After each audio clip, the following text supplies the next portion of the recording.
Joining us now, former RNC chairman and MSNBC political analyst Michael Steele. He's also co-host of the very good show, The Weekend, right here on MSNBC. All right, Michael. What's your sense of the Hegseth nomination? Clearly wobbling, as there's reporting out there that Donald Trump even called Governor Ron DeSantis and said, "You're my guy for DOD." Yeah, that was amusing. Look, is it shaky? Probably. On what basis? We'll find out. I'm sure someone will say something. The more there's a consensus around the idea of not confirming him.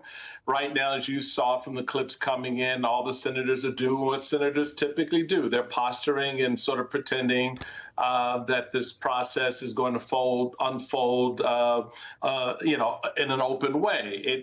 It likely won't. There will be a consensus formed that, as we saw with the other nominee, that, hey, this can't go any further. And at that point, they'll come out and say so. But, look, at the end of the day, Hegseth, Tulsi Gabbard, none of them, Kash Patel, none of them should be considered seriously for the positions they've been put up for. This is Donald Trump's way of punking U.S. senators and forcing them to swallow what he wants them to swallow. How many of his nominees are they going to reject? They have the power to do that under the Constitution and to say, look, Mr. President-elect, send us nominees that we can vote for.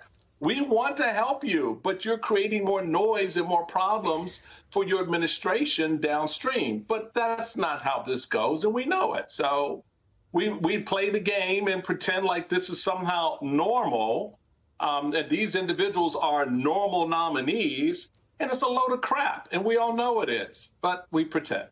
So, but why are they pretending? I mean, it is an equal banded of government. If they because banded they're afraid together, of Trump. If they banded together and said, no, we're not into this person, they would have strength in numbers. It's a question I often ask about Republicans. Why not use the strength in numbers power that you have? Do you all come out and say, no thanks? Donald Trump doesn't have much of an argument. He can't oust 50 senators. Well, you've heard the phrase "grow a pair," right? Well, when you get them all together, you barely get one. So I don't know how we expect them to behave any differently than they have over the last 10 years. When have they ever banded together to say no? When have they ever stood in the well of the Senate and said no? Well, they did it with Matt Gaetz. No, Matt Gaetz did him. Come on. Katie, that wasn't that. The senators didn't force him out. You think Hegseth is much better? You think Kash Patel is much better? No, none of them are. I just said that. I know. I just said that. But the deal with Matt Gaetz. Here's the truism about Matt Gaetz. They don't like him. So it was easy. Matt Gaetz was the Ted Cruz of the House. Nobody likes him. So it was easy. That wasn't a hard one. They barely lifted a finger on that. Come on. Well, I guess my other question is, we're presuming that they don't like Kash Patel or they don't like, for these positions, they don't like, Pete Hegseth or they don't like Tulsi Gabbard for these positions, taking personal feelings out of it. Maybe they do like them for the positions. Maybe they do agree with Donald Trump's desire to blow things up.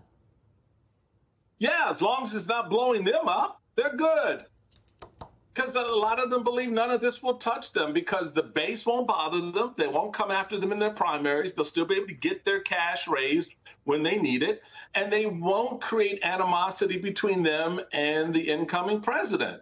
I wish they had that kind of, slovenly kind of, appreciation for the president. I use that term loosely, that they did, that they showed that for George Bush or they showed that for any other Republican presidents. Just this one, who's not a Republican, who's not believed or stood for anything that these individuals who've been in the Senate for quite some time in many cases, who are long known, stalwarts of the Republican Party and its brand, defending the indefensible when it comes to Trump. And so I guess you kind of have to ask them, ask a Lindsey Graham, dude, why do you backflip the way you backflip? Mitch McConnell, you stood in the well of the Senate and condemned the actions of the president on January 6th, and then 2 weeks later voted to acquit him. So we can't explain what's in your head and your heart. Only you can do that.